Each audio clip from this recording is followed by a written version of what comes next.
Hello everyone, welcome back to the channel. It is I, Dave, the Tabletop Wanderer, and today I'm going to be doing something a little bit different than usual. Okay, so a couple of weeks ago I got hit up by someone who sent me an email, and what they said was, hey look, I'm doing this new solo RPG. Would you like to have a look at it? And I said, yeah, okay. So they sent me a preview copy of the game. I've read through it. I haven't played it yet, but I have read through it, and it looks really, really interesting. And the game is Cursed Hunter, and Cursed Hunter is made by Theo Ronsin. This is going to be, this is a Kickstarter. I'll leave a link in the description for the Kickstarter, and if you find this interesting, go and back it up. Cursed Hunter, what is it? Well, from the overview, we are a hunter who is cursed. Easy. And we have to go around the area, the town, the lake, so the whole setting is around a lake. There is a map for this area, which is here. It's 2 sheets. So this will be, this will be the first one. So this will be the left-hand side, and this will be the right-hand side, where you have various spots where you can go to. You got Lys, which is the main city. We get right to that. We have Mirror, we have the archers, and on this side we have chains, hearths, the pavement, and the island. What happens is we have to go around hunting stuff, and you only have 7 moons to do that. Here is the city of Lys. You have a moon tracker down here, so you have 7 moons to go and rid yourself of the curses. Okay, so determine your origin. So you roll out character creation, you roll out your origin, then you choose your offense and the curse mark. So offenses, they give you some bonuses or banes, stuff like that, and you get curses along the way. If you get 4 curses of the 3 of the same type, you go to the end. Okay, you'll mark your curses like this, and as you can see here, for example, devastation, you get a mark on your inhumanity curse. And if you get 3 of those, kaput. Restorations, you can restore some of your curses. You choose a class. You've got various classes here. You have henchmen, smugglers, poacher, vagabond, mercenary, acrobat, initiate, and ascetic. I think that's it. I really want to do the initiative, so stay tuned for that. I will do a playthrough of the game, and I'll try and see, because I really want to see how the bladed whip works. Okay, then you choose a force, and there are 4 forces. You got Umbra, Primal, Art, and Arcane. Each of them represents something, and that's how you get your sort of powers, sort of thing. You have Vitality and Aura. You have your disciplines, where you learn how to do the abilities that you can use to go out on the hunts. Some of them are temporary, some of them are permanent. You have the list of your disciplines. So for example, I want to be initiate. I have +1 on Arcane Force. So I'll go down here and I'll see where Arcane is here. So to Elspec Combat, gain 2 parries against vectors. In a Calm, gain resistance and advantage. Meditation, get camp action, so you can camp in this game, so you can regen aura. Intuition, analysis, and so forth. You also have special disciplines.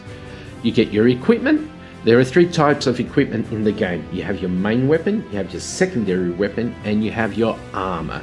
Some equipments can give you bonuses, some temporary bonus, like add success during a test or reroll dice by spending 1 aura, or permanent bonuses.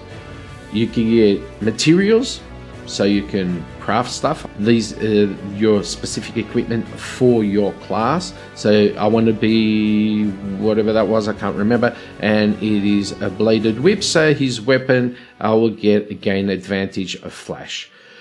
In this game you use copper coins for your money, and you get bag and food. Trophies and banners are earned by successfully doing hunts. Combat specs, you can read these: keys, attributes, stuff like that. Now, the basic rule is a 3 die system. You use 2 white die, 1 black die. The black die is called the die of fate. This die cannot be re-rolled, so you can re-roll it through your auras or... So depending on the situation, there are 4 different ways to roll the dice and determine your result. Adding up the dice, so you determine your hunt, then you roll up the dice. To determine your hunt, you roll up the dice, you add everything up, and that's the hunt that you will get here on this. So there are quite a bit of PDFs, 1, 2, 3, 4, 5, 6, 7 PDFs in total. You have your rules, you have your moon hunts. These are your hunts that you go out every night. You have the explorations, which tells you what is happening in each of those areas, right? You have your encounter, which is basically your bestiary, where you have your the guys and the freaks and the animals and monsters and everything that you're going to go up against. You have the map of lists, which is the main town. This is where you'll go back and sell off stuff and regen and stuff like that. You have the map, which you've seen that already, and you have the character sheet. Back to the dice. You roll up 3 dice, you add them, and you go and see your moon hunt. For a test, you roll the 3 dice. Each result of 5 or 6 is a success. Your moon effect can modify the dice. On tests, you have to roll out 3 die, and then each 5 or 6 on that die will count as a success. The moon can affect the success rate. Okay, you add the number of successes to your force value, and then that will determine if you passed or not. Example, I think they've got an example here. Yes, the challenge is an Umbra 6, so you'll have to get 6 or more.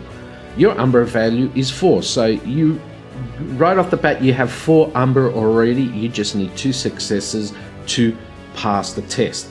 They rolled a 2 on the black, a 5 and a 6, so the 5 and the 6 on the white are successes. The 4 plus those 2 passed. That's how it works. Pretty easy. There's also some sort of stuff like a 1 will subtract a success. In some cases, a test will have to be performed taking into account the values of 2 forces simultaneously. For example, Arcane 6 and Art 6, you have to get 6 successes on both of them. So in this example, you have an Arcane value of 4. He rolled out the 1 and the 5, so you need to obtain 2 successes in Arcane and 3 successes in Art, so a total of 5 successes. You roll the 3 dice and you get 1, 5 and 6. Your score success is 3, so because the 1 subtracts. Here it is. 6 on the black die counts as 2 successes. 1 on the black die subtracts 1 success. So it's on the black die, not the white. The combat is more or less the same way as the tests. Hunting. The hunting season in lists lasts for 8 moons, and that's where you can find it here on your map of lists. 1, 2, 3, 4, 5, 6, 7, 8. So every night you'll be checking these out, and at the end of those 8, the game is over. Each moon is divided into 3 nights, which is here. So you have 3 nights. So basically 8 times 3 is 24. You have 24 nights round to do it. Each night corresponds to 1 game turn. It's during the period of the night. Nights are counted using the moon tracker, and that's what we saw there. The result of a dice roll, add up the 3 dice to test and combat, and it can be affected by a moon effect. The effect applies during the 3rd moon and the full moon and the black moon. Okay, so if we go here, the full moon here and the black moon there, that's when those effects applied to your rolling dice. If a roll is made during a full moon, the lower white die is turned to a 6. If the two white dice are equal, choose one of these. So you get that. The black moon effect, if during the black moon the result of a black die is equal to 1 of the white die, then the value of these two dice cancel each other out. They will not be taken into account when counting to the number of successes. That's it. So, the goal of the game. There are two ways to win the game. One is you own 10 banners, and banners you can see in the map, right? Gain enough restorations to remove all your curses. Marks don't count, so only when you get a full curse. So you got marks here, but only when up here, if you have a full curse there, that's what counts. You have to clean that out. So death, hunts, the hunts declared by guilds and list officers. There are 4 types of hunts: abominations, beasts, outlaws, and victors. You go and each hunt has a name and is numbered from 1 to 20. Each hunt has a specific list of keys which you can get to confront the big bad at the end of the hunt. So, example, 16 is golden antlers, is a beast, a vector, track in the woods, in the archers. So you'll have to be in the archers, which is here, around here. You'll have to be in this area here to be able to hunt this beast. Here the keys to own are beast, vector, track, and wood. You need to get these keys so that the hunt can be taken place, so you can hunt that beast. 20 different moon hunts. They're all here. So 1920. You can see them here in the moon hunt PDF. So you roll a d20, 1 to 20, and that's the hunt that you're going to get. But you do have to be in the area. So you start off here in lists, right? And imagine you roll, I don't know, let's say a chimera. Okay, hunt chimera, he's in the hearths. So you do have to make your way all the way to the hearths, which is over here. And at the same time, get the keys. So then you can get in there and hunt the chimera. So after drawing a new hunt, you can decide whether or not to note it in one of the available blazons. The blazons are these things here. Or no, these, sorry. Confrontation. Once you've collected all the keys associated to a hunt, you can perform the confrontation action. Once the hunt is ended, fill the blazon, then the hunt can no longer be attempted. So there are 4 key categories, one for each force. So Umbra, Primal, Art, and Arcane, and these are the keys that you need to find. There are also 2 special keys. The Elder Key. This will allow you to summon the really big end boss sort of thing. And the Island Key, which you will need to get to be able to go to the island, which is down here. There's half of it there, and there's another half here.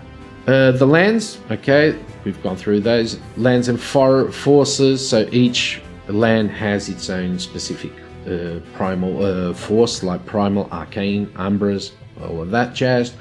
The path, so you'll be moving from one spot to the other.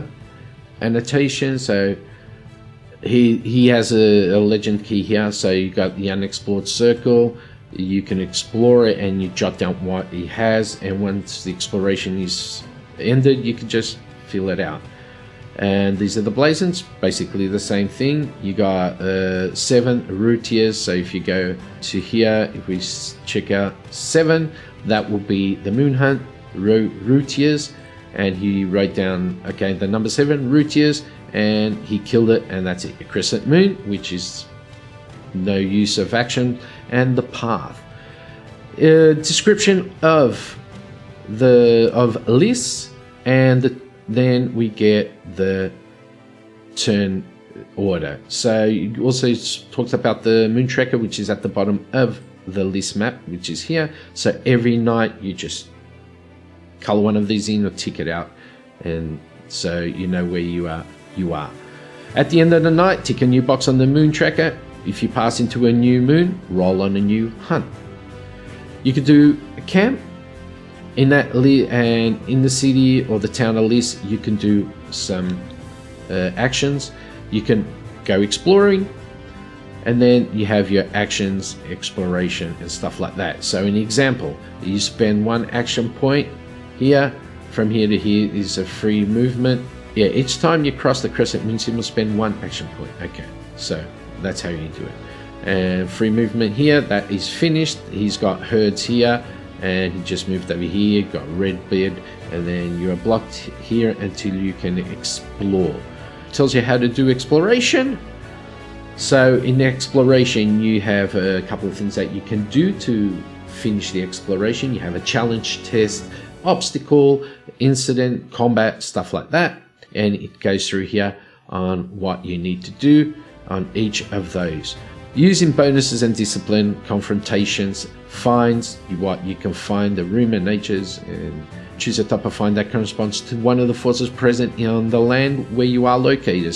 The encounters. During the exploration, if one of the moons above the paragraph corresponds to the current moon, in this case, go to the indicated entry in the encounter journal. Once the encounter has ended, come back and read the exploration paragraph.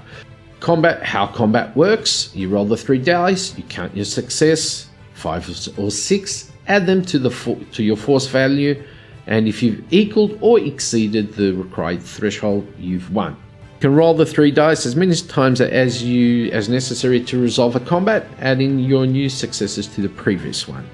However, every time you roll a 1 or a 2 with a white die or a 2 with a black die, you suffer 1 damage, so you take down your vitality. But you rolled the 3 dice and came out, like the black came out a 4, one of the whites was a 3, and the other was a 6. You can roll, you keep that 6 and roll the other 2 until you get what you want. But if a white die comes out 1 and 2, or the black die comes out with a 2, you take 1 point of damage. You keep doing this until you kill the beast, the monster, whatever, and that's it. In combat, the moon effects apply each time you roll the dice.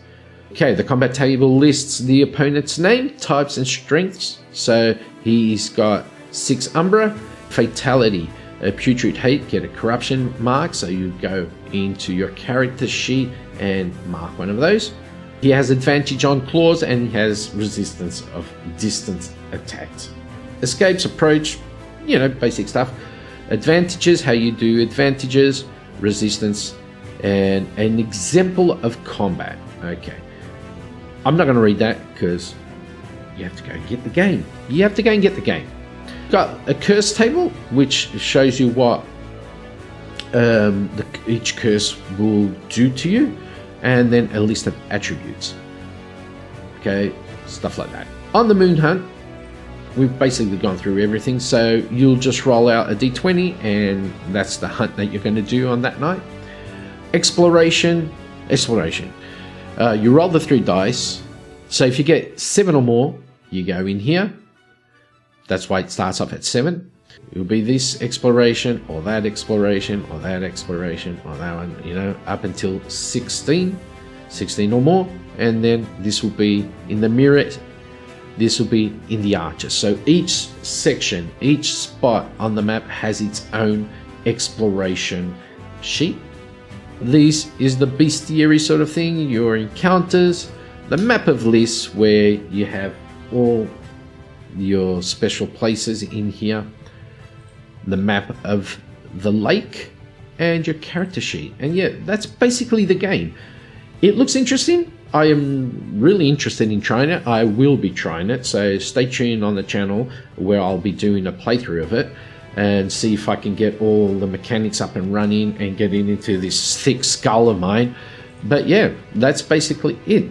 Don't forget, go and check out the Kickstarter. Back it up, just back up the game. It is a really good game. Thank you once again to Theo.